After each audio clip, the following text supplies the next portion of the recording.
السلام عليكم ورحمة الله وبركاته، منورين قناتي. النهارده هنتكلم عن مكنة الزبادي صناعي. أنا عاملة لها فيديو من حوالي 8 سنين، وهي قبل كده معايا يعني تقريبًا معايا كده ما شاء الله بقى لها 10 سنين، فبييجي لي دايمًا أكتر التعليقات وأكتر الأسئلة بتيجي عليها، سواء الزبادي ما مسكتش، سواء طب إيه رأيِك فيها بعد الوقت ده كله، طب هي بتسحب كهربا، طب مؤشر التايمر بتاعها. فحبيت إن شاء الله أعمل لكم فيديو جديد ليها النهارده، يبقى فيديو شامل كده عن كل حاجة، عن طريقة الزبادي فيها، سواء كانت زبادي كلاسيك أو بالفواكه، وكمان هنتكلم أنا ليه اشتريتها وليه أرشّح أوي الموديل ده، ولو في عيوب إن شاء الله هنتكلم عنها، أو هنرُد فيها عن التساؤلات والتعليقات اللي بتيجي على القناة. بسم الله كده نبدأ مع بعض. اللهم صل وسلم وبارك على سيدنا محمد. أول حاجة هنتكلم عن المؤشر اللي هو حتى هتلاقوا اسمها ممسوح عندي يعني من كتر الاستخدام أو إن أنا بامسحها وكده. شايفين المؤشر ده واللمبة دي؟ اللمبة دي يعني هي متوصّلة بالكهربا، يعني واصل لها كهربا والّا لأ؟ طبعًا هي دلوقتي الفيشة جنبي هي مش متوصّلة بالكهربا. طيب والمؤشر دوًّا، ده ولا ليه أي لازمة ولا عيرة أصلًا، يعني مش مثلًا مش بتفصل أوتوماتيك ولا بتعمل ولا أي حاجة، هي بس الفكرة هو التوقيت فيها من 13:00 لحد 12:00. فأنا مثلًا باحط الزبادي دلوقتي، مثلًا دلوقتي الساعة كام؟ فرضنا مثلًا الساعة 17:00 باقوم حاطاها الساعة 17:00 عشان أنا لو نسيت وأحسب من 17:00 بقى أنا حاطاها بقى لي كام، 4 ساعات، 5 ساعات، وزي ما قُلنا قبل كده أحلى توقيت ليها بصراحة 4 ساعات في الشتا و5 في الصيف، اللي هو يعني مش أكتر من كده، في ناس بتسيبها 8 عادي براحتك، بس أنا باحس إن هي بتلطع، هي بتبقى جمدت شوية مسكت نفسها، فباحطها في التلاجة فبتبقى متماسكة بعدها. تمام، أنا دلوقتي وصّلتها بالكهربا، المفروض إن اللمبة نوّرت كمان. دلوقتي بقى نتكلم عن مميزات الموديل ده أو الdesign ده، سواء من صُناعي أو من شركة تانية. هو طبعًا في تقريبًا دلوقتي شركة سيتي عاملاه برضه مصري، مش مشكلة الاسم، هي فكرة الزبادي على فكرة ماكينة الزبادي واحدة، نفس الفكرة، حاجة كده شبه اللمبة السهاري ما بتسحبش كهربا، يعني بتسحب طبعًا كهربا بس حاجة بسيطة جدًا لا تُذكر. فالموديل ده فكرة الزبادي في زهران، في صُناعي، في مولِرِكس، في سيتي، في أي شركةٍ أيًا من كان، هي فكرتها بسيطة يعني مش محتاجة تقليد ولا حاجة، هي الفكرة في التصميم. أنا أختار التصميم ده وما اختارش التصميم بتاع مثلًا زهران ومولنكس والحاجات اللي هي أو أي تصميم مجوّف كده وحاكمني بحجم معيّن ليه؟ بيبقى حاكمني بارتبارات معيّنة بحجم معيّن، أمّا أنا هنا ممكن أحط أي حاجة، أي حجم. أنا التصميم ده أو الماكينة دي بييجي معاها 8 أكواب من اللي أنتم شايفينها دي ب8 غطيان طبعًا، بس أنا بصراحة ما باستخدمش الغطيان. ال8 دول في بيتباعوا كنت باشتريهم ساعتها من مش عارفة بصراحة الراجل اللي كنت باشتريها من عنده إيه بتاع الأجهزة يعني أدوات الأجهزة الكهربائية، كانت تقريبًا ب10 جنيه الكوب، اشتريت مرّة أو مرّتين بس، لأ مرّة يا ربي، مرّة واحدة. وبعد كده كنت استخدمت اللي هي الأكواب الجبن الspread اللي هي بتاعة زمان كده كانت مشهورة أوي البريزيدون ولافاشكري والحاجات دي. ومن حوالي من سنتين الكوبايات اللي عليها بكّار دي كنت شارية ال20 لأ ال6 ب20 كانت حلوة جدًا، بس من غير غطيان، هي دي بتتباع أصل هي كوبايات عادية، حلوة جدًا، فأنتِ بتحطّي فيها أي حاجة يعني فاهمة؟ أي حاجة بتحطّيها فيها، حتى ممكن تحطّي فيها فخار، ممكن تحطّي فيها أنا حطيت قبل كده فيها طواجن فخار عادي جدًا، سواء كبيرة ولا صغيرة، هي مش مالكاكِ بحاجة معيّنة. فاهميني؟ مش مثلًا زي المَكَن التانية أحُط كوباية كبيرة بس أو كوباية صغيرة بس، لأ، فدي ميزتها، الdesign ده تلاقيه في أي مَكَنة زبادي قدّامِك متاحة، ما قدّامكيش تشتري غيرها يعني اشتريه. حتّة بقى إن دي بقى سعرها غالي، مثلًا ما أعرفش بصراحة دلوقتي سعرها كام، وسيتي سعرها أقل، ما تقوليش دي تقليد ودي غالية، والله العظيم كل الفكرة واحدة خالص، الفكرة واحدة، اشتري اللي سعره حلو بالنسبة لِك، بس الdesign ده أنا أرشحه لِك بقوة يعني. شايفين أنا حاطة لكم هنا الطاجن بتاع الزبادي الصغير ده، بس هي الفكرة أمّا تحطّي طواجن مش هتحطّي كمية كبيرة، يعني أنا هنا هاحط طاجنين جنب بعض، طاجن الجنب التاني برضه وكوبايتين، هيبقوا 4. بس طبعًا الطاجن ما شاء الله بيبقى كميته أكبر، يعني كميته تقريبًا قد علبتين من الإزازة اللي إحنا بنحطها دي.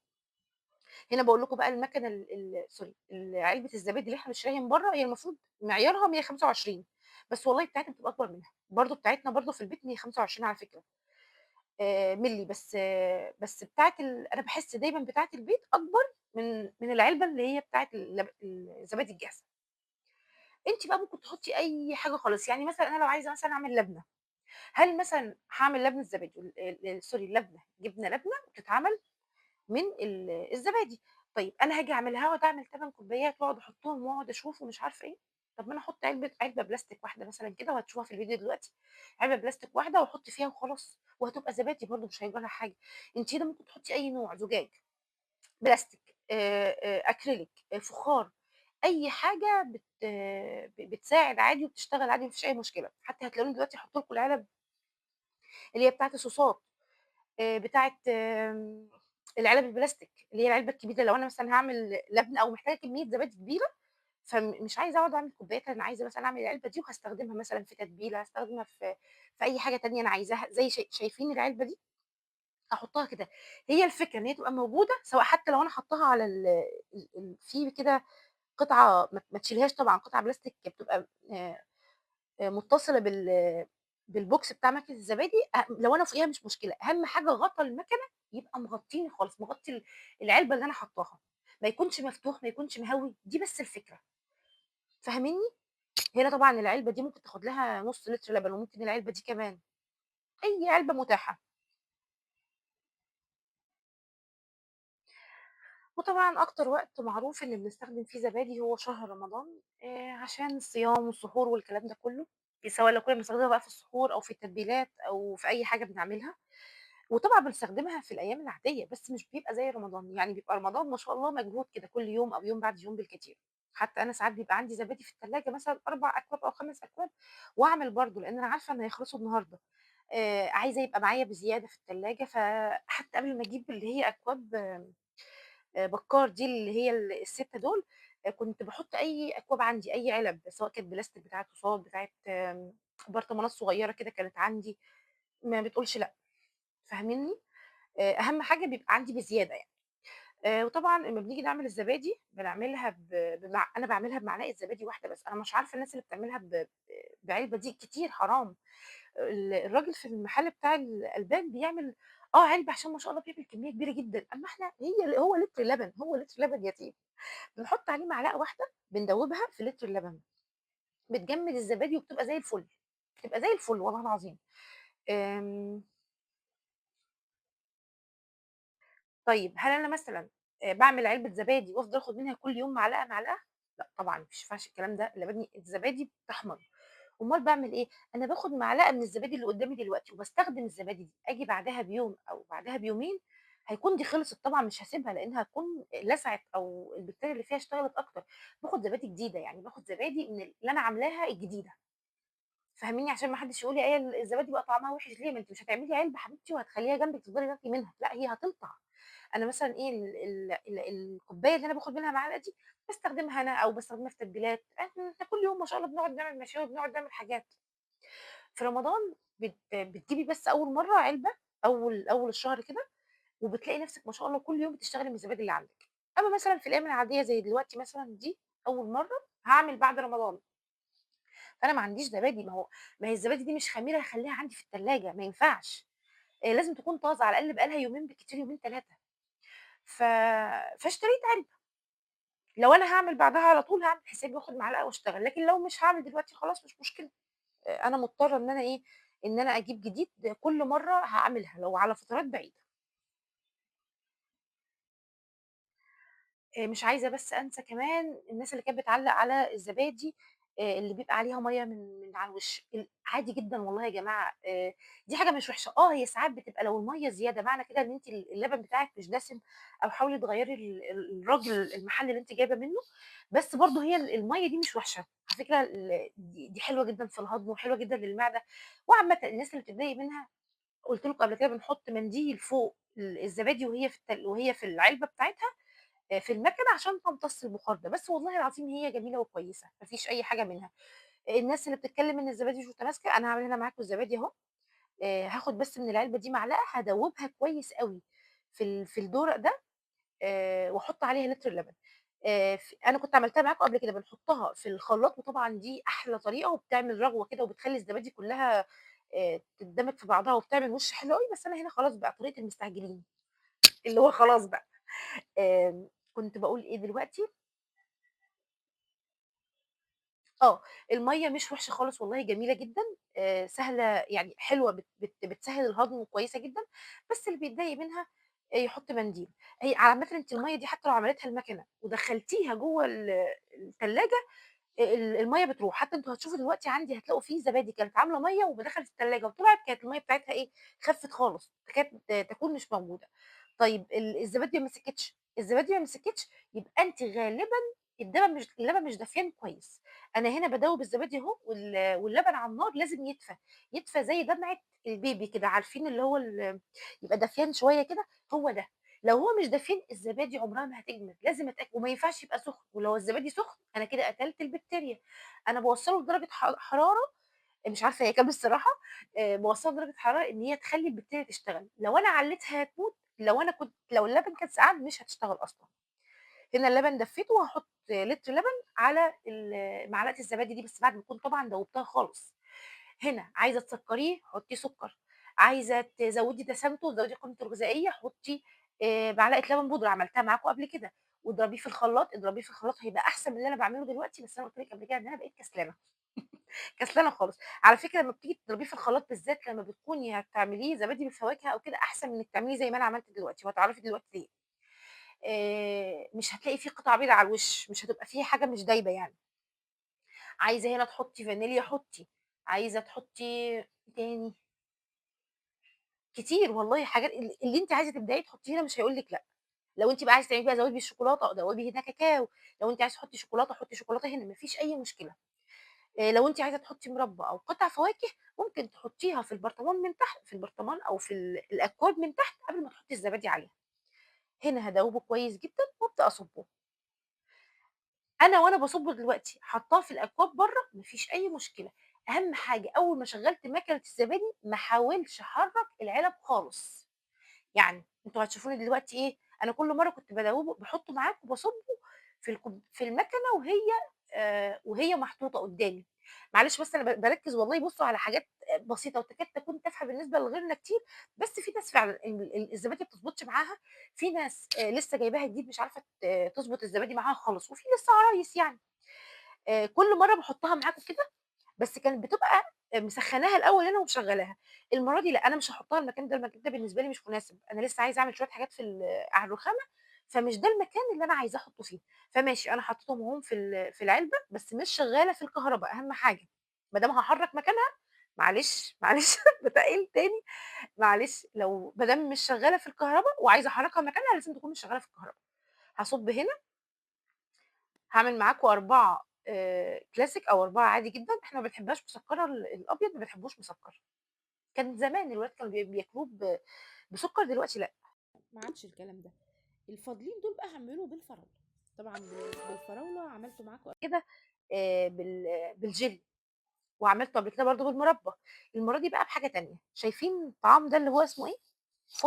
فوستر مش واخدة بالي بصراحة وألوان ماجيك ألوان صحية.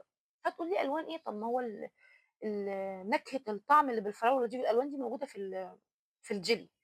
بصراحة اللون اللي هو بالفراولة ده أنا كنت جايباه عشان هو لون غذائي، حتى جايبة منه ألوان تانية أصفر وأزرق تقريبًا، اتفاجئت إن هو لمّا أنا جيت البيت إن هو فراولة، وكان معايا من ال في ال في باب التلاجة من زمان جدًا، فقُلت خلاص هاعمل منه عملت منه في رمضان كذا مرّة كان حلو أوي، باخد منه بس غطا. يعني الإزازة دي تقريبًا كنت جايباها ب10 جنيه من على اللوش، مش متذكرة أوي بصراحة، ب10 جنيه تقريبًا، فأوفر بصراحة بكتير من الجيلي. هنا باحط غطا بيدّيني طعم حلو أوي، وطعم كده خفيف مش قوي أوي برضه مضبوط، و بس اللون ما بيبقاش قوي أوي. طيب أعزّز اللون إزاي؟ باقوم حاطة منه نقطة من اللي هي ألوان ماجيك دي، اللي هي ألوان مش عارفة اسمها جل والّا إيه، مع إن الجل المفروض يبقى liquid بس هُم بيقولوا عليها جل ما أعرفش ليه، هو لونه غذائي.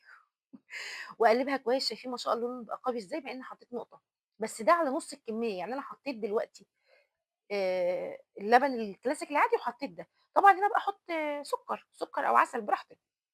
هنا بقى باقول لِك هيبان ضرب الخلاط حلو ليه، لإن وأنا باصُب هتلاقي في حتت كده بيضا من الزبادي برضه ما دابتش أوي يعني، هتلاقيها ناطرة على الوش، بتبقى ناطرة على وش الزبادي من قدّام، هي ما فيش مشكلة طبعًا دي حاجة بيتي يعني حاجة بصنع إيدينا، بس لو أنتِ عايزة قوام soft خالص يبقى في الخلاط أو بالهاند blender بس الكسل معلش. هنا بقى دوّبت شوية حطيت شوية سكر حتى بالبركة كده زي معلقة والّا حاجة وخلاص، وهاصُبّهم. والله أحلى حاجة في البيت تحسسني برمضان والحاجات دي منها الزبادي دي. يعني بصي اول رمضان ما ينزل كده نقوم منزلين مكنه الزبادي، بتبقى ثابته بقى، بتتشالش مكانها 30 يوم. في الايام العاديه لا، بتتشال وتتعان وتتشال وتتعان كده، بتبقى محطوطه كده ليها مكانها. فبصراحه يعني الولاد بتنبسط وبتفرح كده وطعمها احلى بصراحه. زبادي البيت طازه فريش فريش كده اول يوم بيومه، بالكتير قوي يوم بعد يوم بتبقى طعمها مختلف، وزبادي طعمها حلو جدا، احلى من بتاعه الراجل مليون مره. هنا حطيت لكم بقى الفراوله في بكار، يعني باضحك على العيال وكده. وممكن تعمليها بالكراميل. عارفين صوص الكراميل؟ بنحط برضو هنا في اللحظه دي صوص كراميل. اي جيلي او اي طعم انت بتحبيه. يا ستي مش عايزه الكلام ده كله، عايزاها فريش وعايزه قطع فريش، تمام مفيش مشكله. عايزه احط الفواكه اللي هي العاديه اللي هي مثلا فراوله طبيعي، مش هينفع تحطيها هنا، هتلاقيها نزلت ميه كده وما بقتش حلوه. فهنقوم عاملين ايه بقى؟ هتقومي جايبه مثلا كام واحده فراوله بتاعتك، قطعيها مكعبات ونزليها، حطيها في شويه سكر كده الاول تنزل ميتها، ونزليها على طاسه كده وقلبيها شويه، هتلاقيها مش اتكرملت يعني ايه، لونها غمق قوي كده. بصي هنا انا حطيتها فين، رجعتها بقى المكان اللي هو الدايم بتاعها، اللي انا ايه هيبقى الثابت بتاعها ده بقى المكان اللي مش هيتغير. وحطيت فوقها الكاتل لان انا ده مكان الكاتل بتاعي، وخلاص هنساها بقى مش هحركها خالص غير بعد 4 ساعات. بقول لك عارفين لونها هيغمق الفراوله شويه لما تحطيها على النار وبعد كده تستخدميها، هتكوني ايه زي نزلت ميتها وشربت ميتها كده على طول. فهتقدري تستخدميها ساعتها، تحطيها في اكواب الزبادي من تحت، مفيش اي مشكله، ولا تنزل بقى ميه ولا حاجه. وهيبقى لونها قوي جدا وطعمها حلو، وكانك ايه حفظتيها. شايفين انا الزبادي انا هنا مطلعه من المكنه، بصوا عامله ازاي، يعني متماسكه تماسك بسيط، يعني ايه كانها لمت كده زي البودنج، بصوا زي البودنج او المهلبيه اللي لسه سخنين، وفيها شويه ميه كده لو شايفين من الاول. هنا بعد بقول لكم هنا بعد 4 ساعات بس، في الجو اللي احنا فيه ده.